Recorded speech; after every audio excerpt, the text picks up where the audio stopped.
Hey, how you doing, YouTube? My name is Daniel Medina, and I'm an independent consultant for United Credit Education Services. And today I wanted to talk a little bit about a few tips on how to obtain a higher credit score and how to maintain, if you already have a higher credit score, how to maintain that. So I wrote a couple of things down, and I have my list right here, and let's just get right into it. And let's start with the first one. First one is very important. Everyone should know it. It's very common. Basically, pay your bills on time. Everyone should pay their bills on time. This shows the creditors and lenders when they go into your credit report that you have no late payments, no 30-day late, 60-day late, or 90-day late. So it shows a good history and shows that you're a good candidate for credit. So that's the first one, and also, I mean, that's something that everyone knows already. But what you might not have known is that your credit, you're basically, in order to get a 30-day late, you obviously have to go and pay, let's say, pay a credit card after the 30th day. But your billing cycle, which everything is set up in this sort of fashion, let's say your billing cycle starts on January 10th, right? It's actually not 30 days past due until February 10th. So I had a situation where I was running around frantic, going around trying to make a payment before the 30th of the month. But when I gave them a call, they told me, oh, you have a couple of days left because your billing cycle doesn't start to the 8th, doesn't end until the 8th. So you have 30 days. So by law, they can't give you a 30-day late until you make a payment after the 30th day, but it's whenever your billing cycle starts. So if your billing cycle starts on the 10th of the month, then 30 days past due is not till the 10th of the following month. So let's say January 10th, your billing cycle doesn't end until February 10th. So if they receive a payment on February 11th, then you get a 30-day late. But no one wants to make a payment so late in the month, because I'm pretty sure they give you a grace period, 5 to 10 days, sometimes 15, I believe, in mortgages, and they start adding, tacking on late fees and things like that, and that's the last thing that you want to do, especially on a mortgage. It could be 10% of your mortgage is $2,500, $3,000 you're talking about. It could actually reach in the hundreds. So that's number one, pay your bills on time. Number two, very important, keep your credit card, your balances at 30% or less. I've seen a couple other videos, they say 40%, 45%, but actually 40-45% is a little too high. That's almost 50% of your debt to income ratio. So basically, if you have a $10,000 credit card, your balance on the credit card shouldn't be no more than $3,000. A lot of people have their cards maxed out. It's very important to try to pay these cards down. What happens is that once you start going over that 30% mark, 35%, 40%, it takes anywhere between 10 and 15 points. So let's say the first 10% over, if you're over at 40% of the 40% of the balance, then it's actually 15 points off.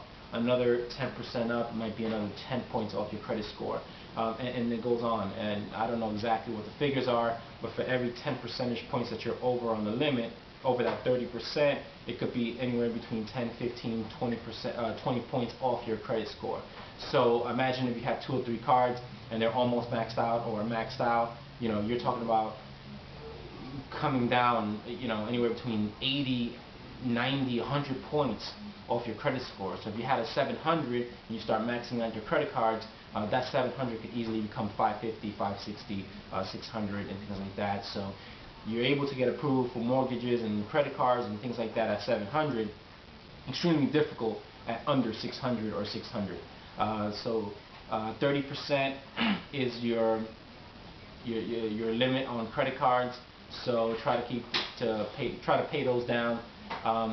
It's very difficult sometimes. You try to consolidate, get one credit card with a lower interest rate, and then just take all your cards and just put it on one card.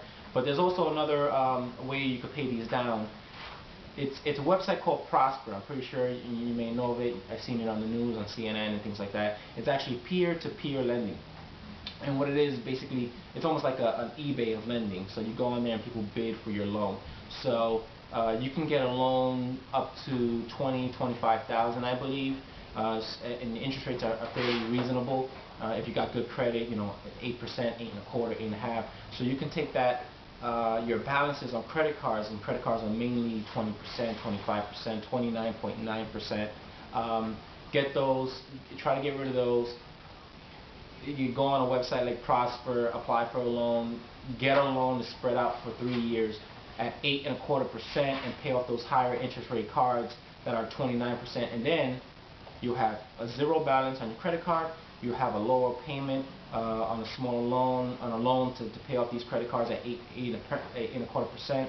You have your balance at zero. That should make your credit score jump up almost instantly within 30 days whenever the credit reporting agencies update the information.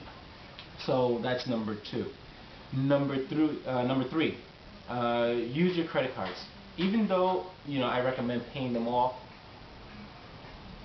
go and buy things with your credit card, mainly little things. I live in New York, so purchase your monthly Metro card. But what I recommend is only put on the credit card what you could pay off in full at the end of the month. So if you can afford $300-400 to pay off in full the card, put $300-400. Go to a restaurant and eat. Put it on the credit card. Go buy little things here and there. Go buy lunch. Put it on the credit card. But do not do any extravagant buys. Anything $1,000, $1,500, $2,000, because then you're gonna start maxing out your credit card. And getting back to number two, keeping them under that 30%. But use your credit card, because basically you're obtaining credit. You're showing that you can use the card and pay it off.